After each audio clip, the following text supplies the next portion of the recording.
We got an A24 horror trilogy before GTA 6.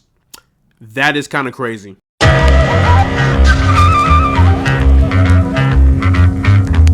So MaXXXine is the third installment into what is now the X trilogy. The film is directed by Ty West and it stars Mia Goth, Elizabeth Debicki, Michelle Monaghan, Bobby Cannavale, Kevin Bacon, and Giancarlo Esposito. In 1980s Hollywood, an adult film star and aspiring actress Maxine Minks finally gets her big break. However, as a mysterious killer stalks the streets of Los Angeles, a trail of blood threatens to reveal her sinister past. If you had told me back in March of 2021 when X came out that we were going to get an entire trilogy surrounding the character of Maxine Minks, I would have called you a liar. But here we are now, and looking back at the journey leading up to MaXXXine, this has been such a fun and interesting experience. Because when X came out, I thought it was a cool, fun movie. I didn't think it was anything groundbreaking, but it was awesome. And then came Pearl, and to this day, I still think Pearl is the best film in the entire trilogy. Pearl was Mia Goth at her best. Pearl is the movie that really had me invested into Mia Goth as an actress. And who would have thought the guy from Pearl would end up being our future Superman? But when it comes to this entire trilogy,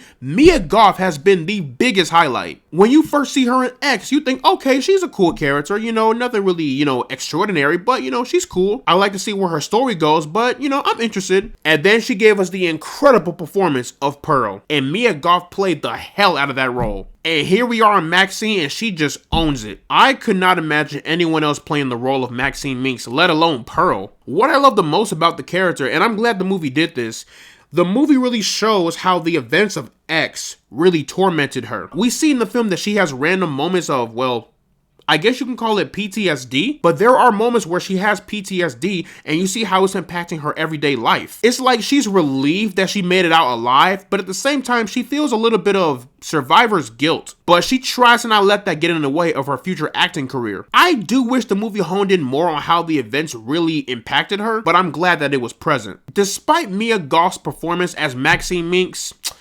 there are some problems that I have with this movie, and in fact, those problems really left me disappointed with the entire film as a whole. This story, it started off good in the first two acts, but by that third act, it kind of just went off the rails. I'm going to do my best to not get into spoiler territory because this movie is worth a watch. But the way they handled the Night Stalk killer was kind of disappointing and underwhelming. I see what they were going for, but I do question the direction of that. There are a few minute details that I did question as far as the correlation between Maxine getting into her acting career and also the Night Stalk killer. And they try to weave it in with the third act, but I didn't buy it. Also, there are a lack of kills in this movie. How can you bring in a slasher and not have any kills? Let me rephrase that. Have only 3 kills on screen. And even after the fact that I accepted this is where the direction is going, the execution, like in the very, very end,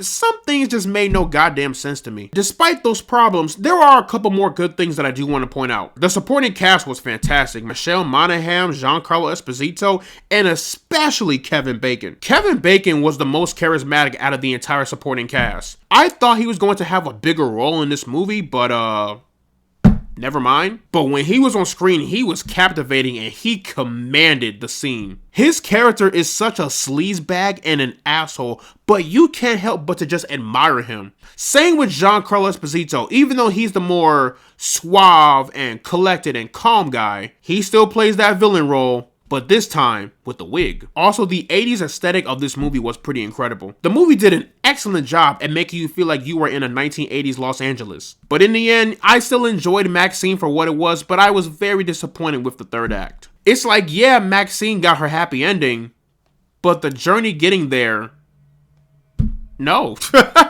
I treat this trilogy like I treat the Dark Knight trilogy. Batman Begins, a very solid opening to the trilogy. You have The Dark Knight, which is the best installment in the entire trilogy. And then you have The Dark Knight Rises, which was good, but also disappointing. So plugging MaXXXine into the rank system, I am placing this one into the pass zone. But yeah, y'all, that is pretty much my review for MaXXXine. Let me know down in the comment section below what you guys thought about MaXXXine. Did you love it? Did you hate it? What is your favorite installment in this entire trilogy? Whatever you thought, let me know down in the comment section below. And as always, guys, leave a like and subscribe if you want to see more, and I will see you all in the next one.